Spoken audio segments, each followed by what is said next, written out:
it was very kind of influential on my confidence in my own breastfeeding. When you see that you cannot get anything out with the pump, then you're like, hang on, how much is my baby really getting if I'm not able to get him out? Do I have issues with my milk supply or something? And when it kind of dawned on me that maybe it's because breast pumps don't actually do what the infants are doing, that really set me on a journey.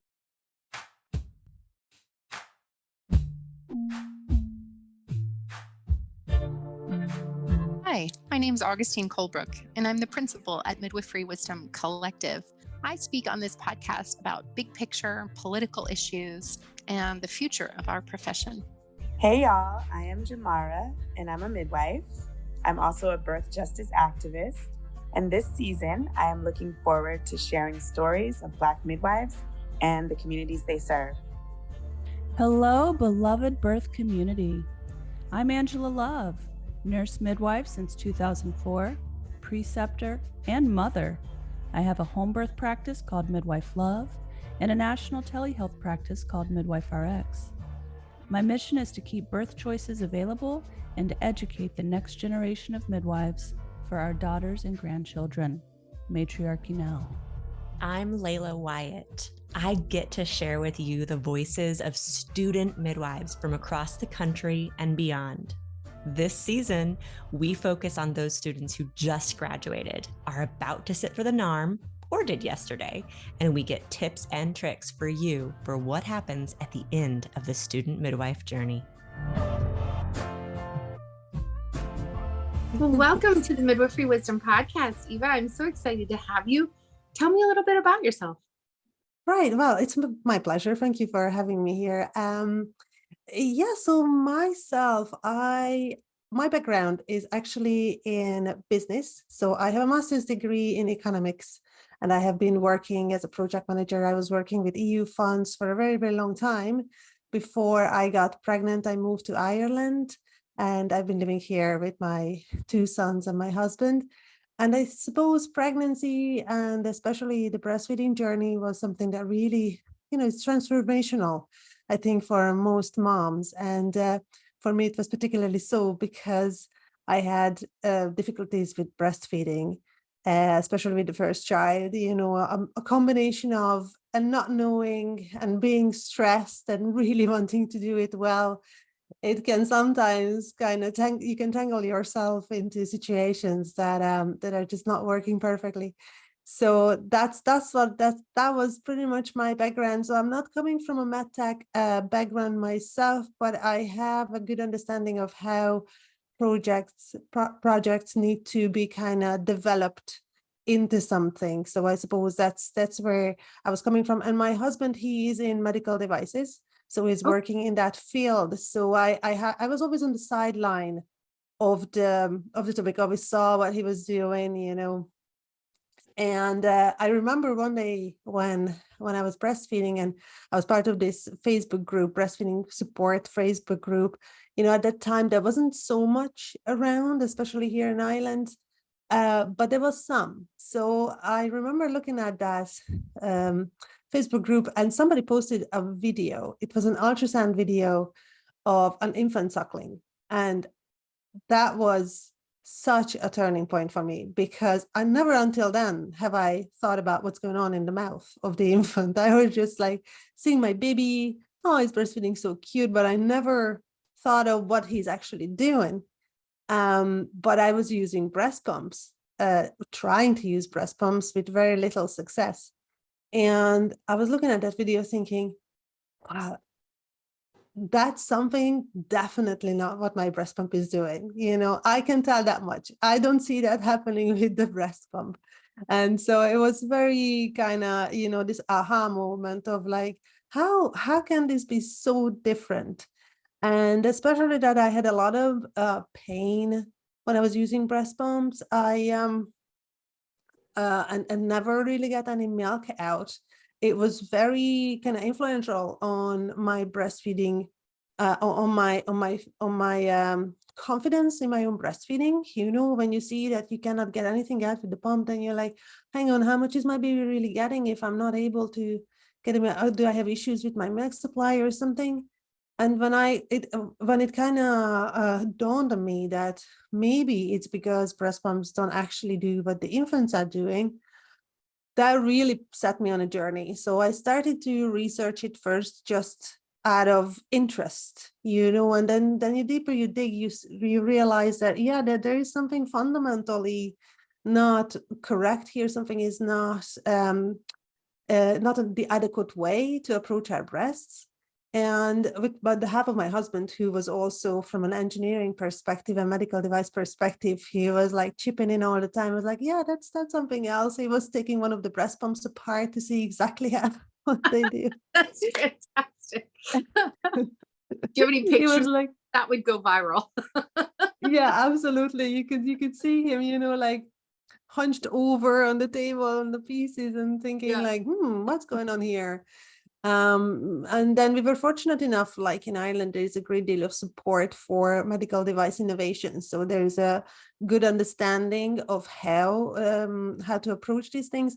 So we got a small funding to test out the concept in principle, to test out whether we can create something that works like suckling, that mimics what the infant is doing with his tongue. And I must say, at that stage, we only knew a little of how the tongue is moving, but still we thought if we can just get the proof of concept on this, then maybe that will take us somewhere to a next level.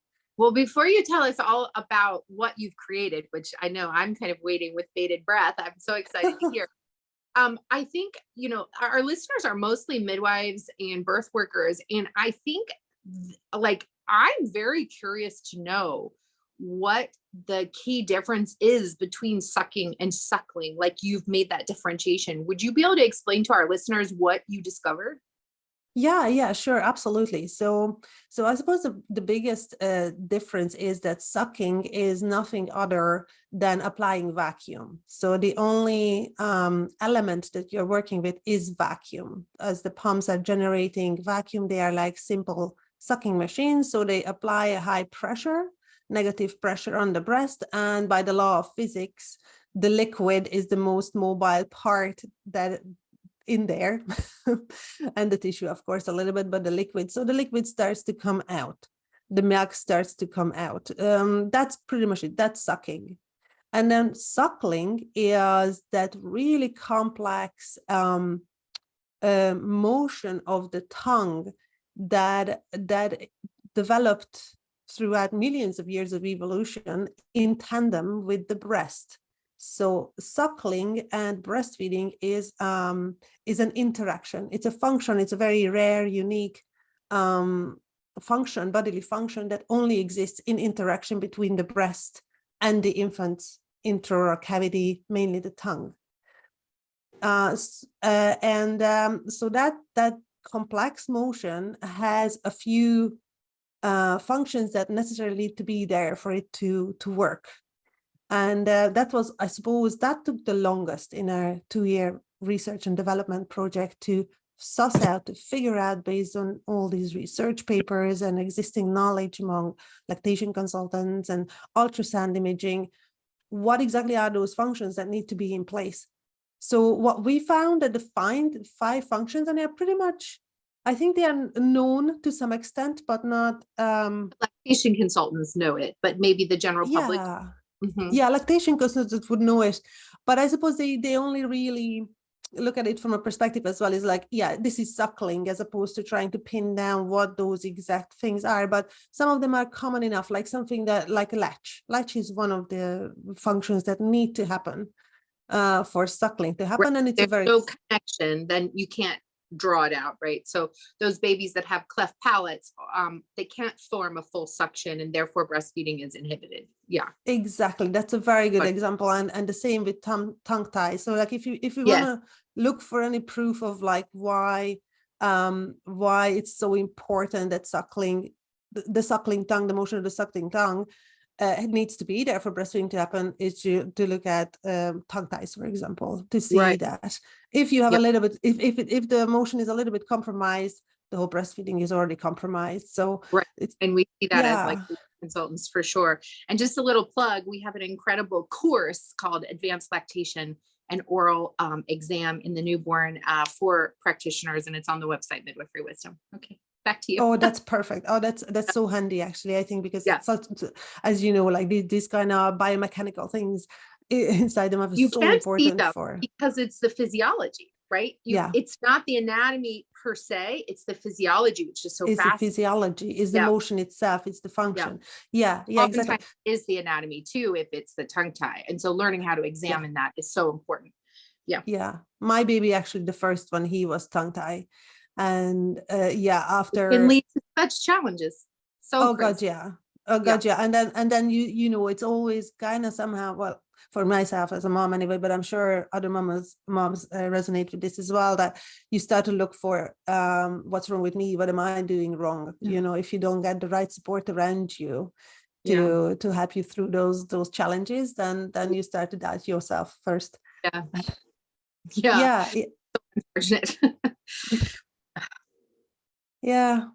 So the five functions that we identified were the latch, the positioning, like what goes where exactly in the mouth and around the tongue, or how the tongue and the nipple and the areola kind of link together. The sequence, what sequence and how they apply that sequence of the tongue. So I'm not just talking about nutritive and non-nutritive suckling, which often is identified like the stimulation part and the expression, which is, that exists as well. Of course, that at the start they are faster and smaller sort of motions, and towards the end they are like the deeper suction movement. So that sort of exists, that knowledge as well. But what that motion is exactly, the sequencing of the different parts of the tongue. What does the side of the tongue doing? What does the anterior? What does the posterior doing? And how they combine together into a dance. That's what I mean by sequencing. So we had the latch, the positioning, the sequencing, the vacuum. Yes, there is vacuum as well, but it's only one of the five. And the last one is, I'm going to figure it out now in a second. Oh yeah, compression. So there is an amount of compression as well that happens with the infant that has a very significant role to play. Yeah. Exactly. What we see there going up and down. Yeah. That's so amazing. So you started this research because you were like, something has to change. And so you got the idea to do the change yourself. Tell us about it. Well, yeah, you see, it's like, after a while, I was looking up other things like, do people do this? You know what? They get frustrated about stuff and they don't see anybody else trying to, they don't see anybody else doing anything about it. You kind of end up, and then you see like, oh yeah, Pampers. That's how Pampers was born. Oh yeah, Ella's Kitchen, a baby food chain. That's how it was born. Frustrated parents can do a lot. Yeah. So you became a frustrated parent to do something different. I became a frustrated parent because I really wanted to give breast milk, and I struggled with the pumps. And honestly, first I was like, let's quickly do something so I can use something else, right? So it was coming from that perspective that I could still do it while I was breastfeeding. While that didn't happen, but what happened was our proof of concept got accepted and picked up by the University of Galway here in Ireland, and they gave us a 2-year funding for research and development, a team of experts, as I mentioned, engineers, lactation consultants. We are kind of linked here with the Galway hospital. So the university has great access to the hospital as well. So we were able to interview NICU staff. And so there was a great deal of knowledge that came together for the purposes of this. And we just went deeper and deeper. We said, if we want to do this, we cannot just, it wasn't about just creating yet another pump. We were like, there is fundamentally, the industry is tied down to the sucking device because everybody's doing the sucking device. So there is no real external pressure to change that. And there's definitely no interest in... They're selling, so they don't have that inspiration to do something different, right? The innovation. Exactly. Yeah. Exactly. There's just not that spirit there. And so we were like, what we want to do is definitely go back to the basics, the foundation of how breastfeeding works. This is where the whole breast pump industry should have started, how many years ago it started, decades ago. that's where it should have started from. But obviously at that time, technology, not just imaging and anything, nothing was ready for that, but now there is, now it is. So we cannot wait any longer. I think back to one of the first pumps, which kind of looks like a bicycle horn. Do you ever see those? It's got like a flange and like a rubber pump. Oh God, so horrible. Yeah, so horrible. But the most horrible part is that it's barely much different since then, right? So there is a bit more. It's kind of wrapped in different technology. And like, I must say, like, I'm super enthusiastic about innovations like the wearable pumps and stuff, you know, that wrapped into. Exciting. Yeah. That was such an important change, I think. And it's great to see that, but still none of them move away from the fundamental idea of the sucking machine. So we're still talking about sucking machine, just in a more practical, wrapped into a more practical design, which is good, but we are talking about something fundamental. What we are focusing here is like. So tell us what you've created. Tell us about. So what we created after all this research of how suckling actually works, and I must emphasize is that it wasn't just like we were looking at the videos and say, oh, this is how it looks, so that's what we're gonna do. We really had to suss out what the functions are and how to replicate those functions in a breast pump. So that's what we are talking about here. We were able to kind of transfer all that knowledge into creating something that mimics how the infant is suckling and mimics how that works as opposed to how it looks. The reason why I'm emphasizing this because I find it important, because first we were going up from the idea of like, let's just try to do something that undulates kind of the same way as the infant's tongue. But that's not enough. You need to understand why certain functions are there and what exactly they need to be doing. So that's what we did and created what we call the Cala pump. Currently it exists as a manual pump.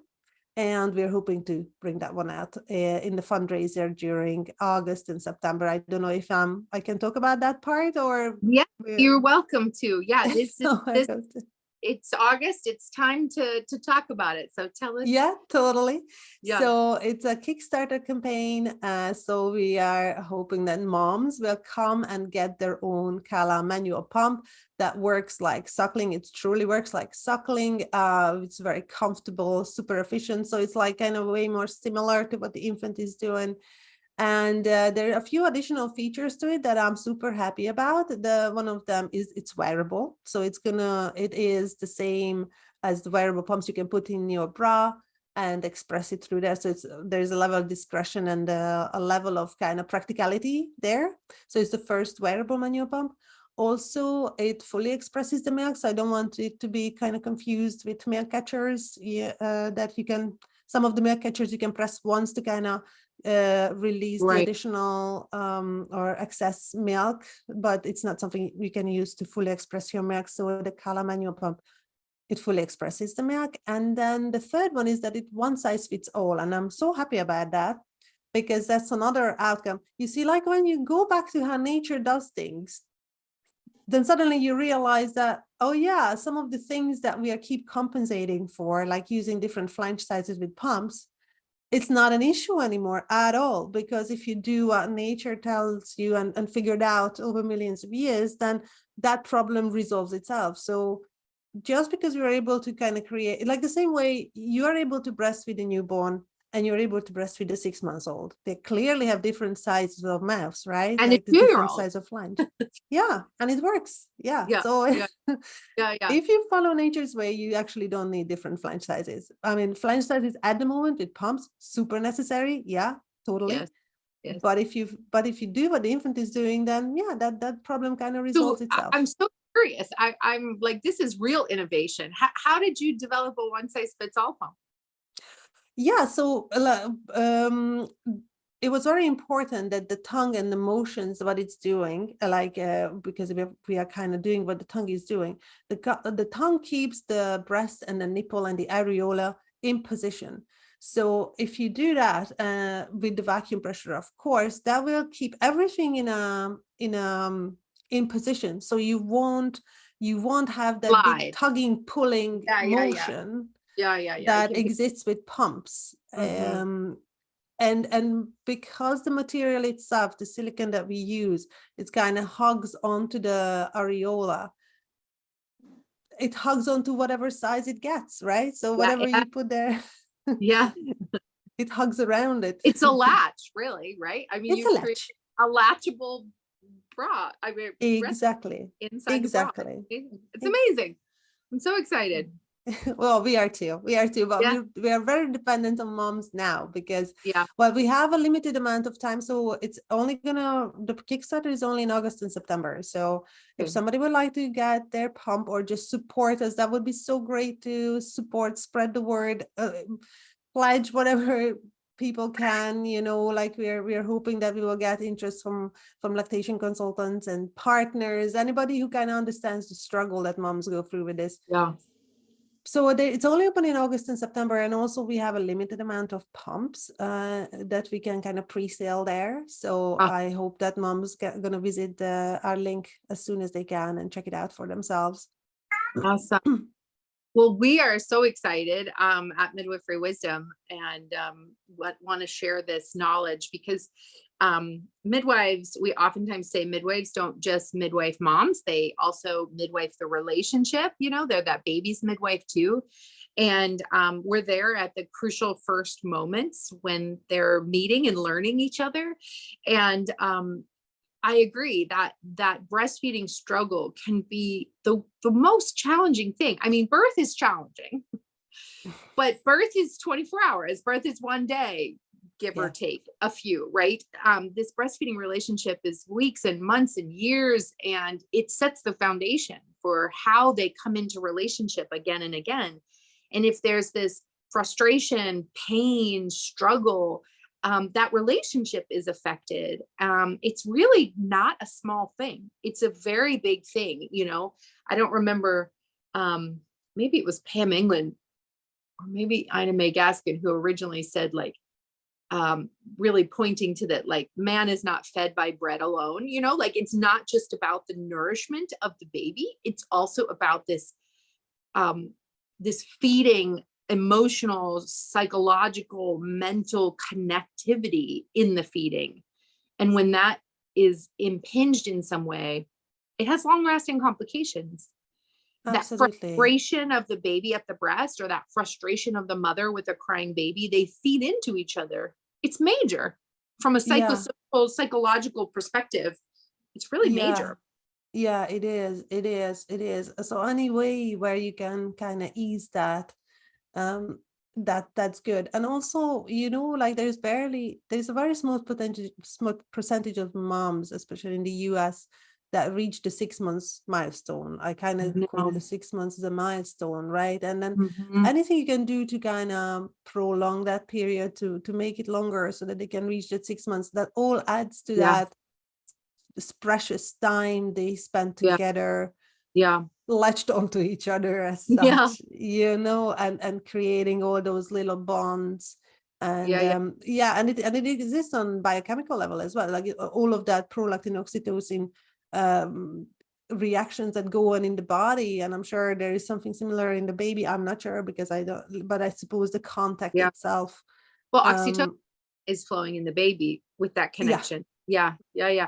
Wow. Well, how incredible that you took your literal pain and transformed it into this incredible product.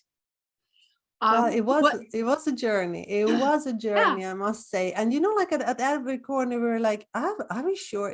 There's this constant feeling of somebody must have done this before. It's impossible. But the more you look around, the more you understand that this situation is stuck in its position. So we need to. So we have this broader kind of drive that not just to bring out the pump of, obviously this is the step that we are taking now, but just to completely change the mindset in the industry of you have to put breastfeeding in the focus here. That is the focus, breastfeeding, not the milk, right? Extracting the milk is not the focus. Exactly. I love that. That's a total reframe. Yeah, total reframe. I suppose I can mention here that I'm running a podcast about this because it's called the Let Down Podcast. And I love the double entendre there. That's a great Great double meaning. I love that. Oh, yeah. And it's because that is the topic, like that I feel that breastfeeding is often framed as like, oh, mother's choice. And then that implies that it's completely a mother's responsibility as well, right? But Ooh, it is, that's the underlying message yes, there, which we all kind of yeah, online with or get in line with, right? Even yeah, moms are like, yeah, my choice, my responsibility, but it is a collective responsibility. But breastfeeding only works if the circumstances are there. So that's what the podcast is about, like how much is it really a choice and how much is it a matter of circumstances. And yeah. I kind of remember how this was coming into the picture now, but yeah, it's a mom need a lot of help, and to reach that 6 months milestone, we all need to put in effort, and breast pumps is one of the efforts. And I think they are really failing. They're really letting moms down. So that is my journey and drive here, is like, okay, let's put breastfeeding back into the middle of the breast pump industry, because that will have way better outcome for the prolonged breastfeeding journeys, right? So that moms Yeah. can reach the 6 months with a much better chance. What are some Yeah, of and the that's other changes that we want to see happen? other Like on a societal level, what are some of the other changes that need to happen? I'm sure you're deep in this. Yeah, well, the big elephant in the room is the 6 months parental leave. The Ah, 6 yeah. months parental leave is the crucial one, like the Yeah. actual time that you can spend at home with your infant, And because of course, the US is at the bottom of this. yeah. So that would be the biggest step to take, obviously. I think there is still a lot, like TikTok, social media did a lot for the public acceptance of breastfeeding happening everywhere. I think that it had a positive effect on that one, but I think there is still a way to go. Still a way to go, because I suppose from that mindset of that this is a mom's thing as opposed to this is a collective responsibility, I think there is work to be done there. Oof. Oof. Yeah, definitely. Definitely. Well, yeah, some of the things you said are really mind blowing. And this one is just really, it's like an earworm. I've got it now. This really understanding that when we make it about personal choice, we imply personal responsibility. And that Yeah. is just so wrong. Like that's such a powerful concept. It like Isn't it just? Yeah. At first I was like thinking of it as well. It's like, yeah, it's a choice and I want to do this. It's like, hang on now. It's more like I am doing here a public health service, right? And we would need the right amount of support to be able to carry that out. Shouldn't be understood as my responsibility. It should be understood as like a massive service that moms do for the health of through the their citi- infant.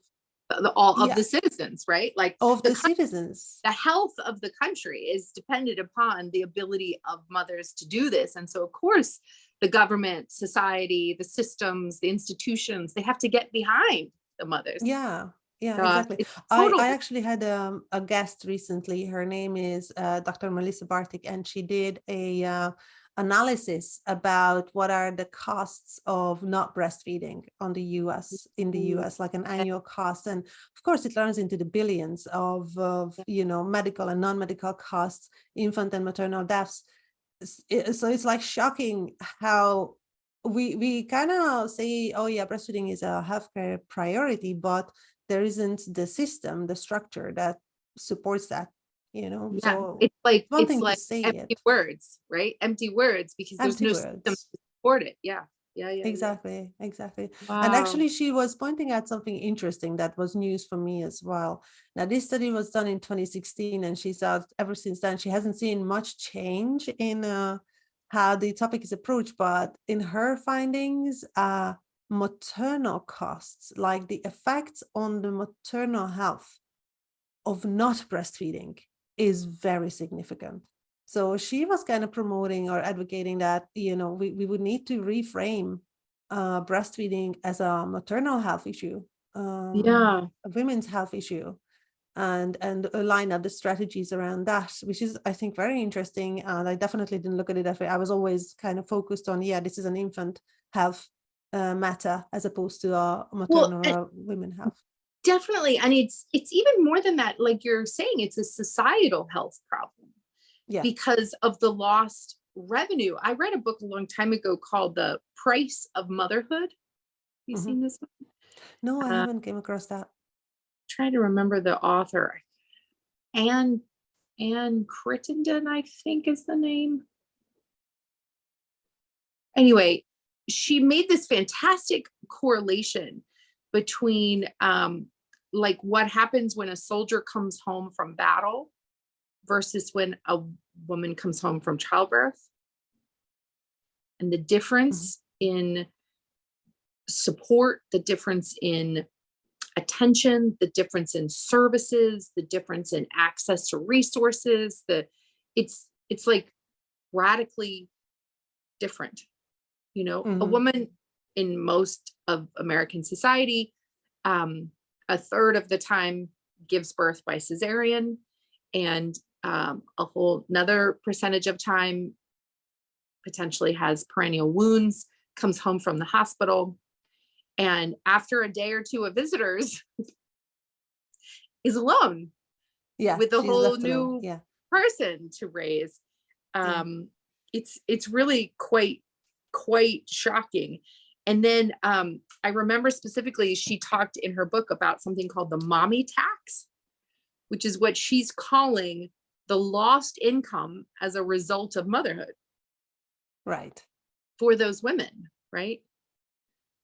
And soldiers not only get hazard pay when they're in war, but they come home to like pensions and like lifetimes of income, right? Right. And we have lost income as a result of raising society's next generation. And that is really stark. Yeah. It's true. It's totally accepted as like, this is what you do. You do it because you have to do it, as opposed to something as a service, as a job. As a job. Consider it a job. Well, it's tremendous, and the GDP is affected by our choices, and so it's kind of shocking that there isn't a better understanding that it's not about although the flip side though is that if you make it public responsibility, then are you taking away personal choice? Yeah, I know it's a tricky question, because then what? Then it's a must. Is it a must, or That then feels unacceptable as well. I suppose it's more about being encouraged, and supported. Those really who choose to do it right? would be supported as like the heroes who choose to do this public health service. Well, I think anyway, I mean, we have to start with like a priorities, right? So like the first priority is like babies need to eat to live. Like that's a really calm priority, right? So like at the bare minimum, we have to support whole family systems to make sure that babies are fed. Yes, exactly. And I think right now, that's probably as far as at least the US government has gone, right? With their women, infants, and children's programs and their free formula and stuff like that. It's like they're at that like base place of like babies need to be fed. If you can't feed your baby, we have access for food, right? And in addition to that, they've also trained a nation of breastfeeding advocates, peer-to-peer consulting support for breastfeeding as an attempt to support that choice as well, right? But there's so much more we could go from here. And like like I think there's a lot of I wanted to point it out as well, that there is such a great support out there, like these breastfeeding advocacy groups, breastfeeding support groups are just doing a tremendous job, and they are so devoted, and they really help. And it's true that peer help from peers and people who go through what you go through is the best help, I think, for myself as well, from my own perspective or more own experience. But there is a sense of like there is a cultural change that needs to happen, and that's a slow process. But nevertheless, that needs to go through, because moms say who coming from a background where breastfeeding is not a common choice. No, Yeah. it wasn't a common choice by their own moms. Their husbands don't really care about it, or But then so we have to pull in the piece about the corporate influence, right? Because the reason their mothers didn't do it, and the reason that it wasn't yes, place, is yes. because of the way the capitalistic corporations swooped in for profit on, swooped in, you know, yeah. like, so Yeah. it really, I mean, it comes back to like this governmental regulation and this honoring this natural process. It's a multi-layered. I really have to say, digging into this with you, it's really impressive for you to be, again, this mother with pain, like literally, like, this is not working, I'm in pain, help, right? Looking around for help, right? And to transform in a very short amount of years, actually, into this like literal expert who has had to draw from anatomy, physiology, psychology, psychosocial environments, government regulations, industry standards. I mean, it's really impressive, Eva. Oh, it's a lot of work. There's a lot of work behind it, but I'm not alone. We were really fortunate by having access to all these experts, like you mentioned, regulatory. So we had regulatory experts on the team as well.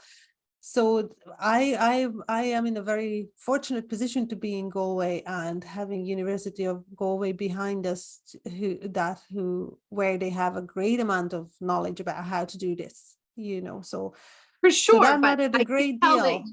You're the spot. You're the fire. Yeah. I am the frustrated. I really drew a lot of energy from that frustration. All right, and some of the things really hit me much later, in a sense that I experienced pain. Breast pump didn't work, but it took me a while after that I was like, oh, hang on, I was also doubting my breastfeeding because of that, and I find at that point for me is like, that's harmful, even more so than, well, the pain as well, and the struggle, because if you experience pain and discomfort, you are on the wrong biochemical track already. Your body is not producing oxytocin and prolactin. You are triggering adrenaline, which blocks all of that good stuff.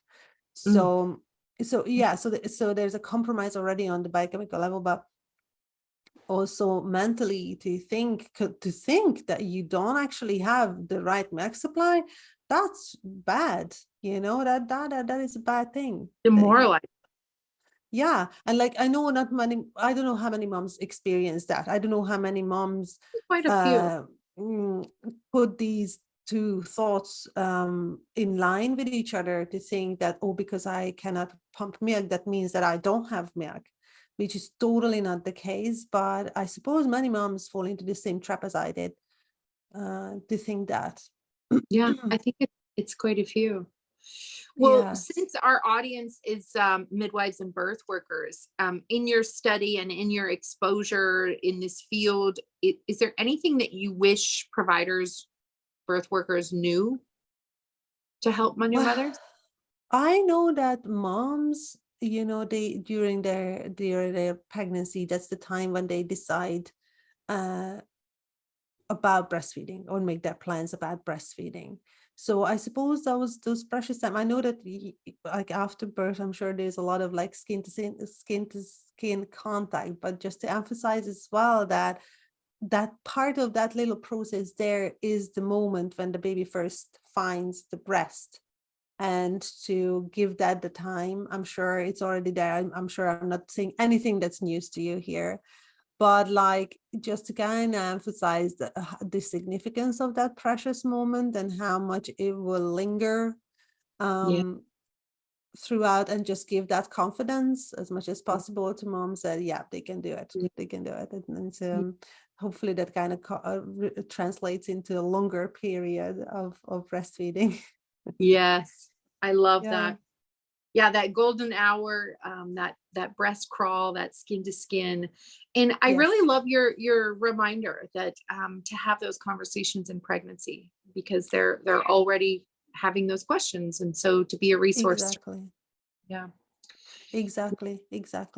and already kind of established the thought that there is help out there. There is these support groups, and maybe establish that connection early during the pregnancy already, because it's harder to find it when you're in the midst of having a newborn and you don't even know what's going on. Really, and then try to figure out where to go if you have any issues. Yeah. And of course, that's why La Leche League has been so meaningful the globe over, is because it is that peer-to-peer support, and it's in almost every town. Yes, they are amazing. They are amazing. Yeah. Well, we'll list some of these resources below. Eva, what do you want people to know about getting in touch with you, getting access to your product? Like how can they follow and get involved? Well, the most important is that they go to the Kickstarter. I'm sure you're going to include the link right there. That is the most important. And there is the hot topic at the moment for us, August, September, limited amount of time, limited amount of pumps. We need all the support we can get, because pretty much this is the only shot we have for this. So that's where I would like to draw the attention. And of course, through that page, they can get in contact with us as well.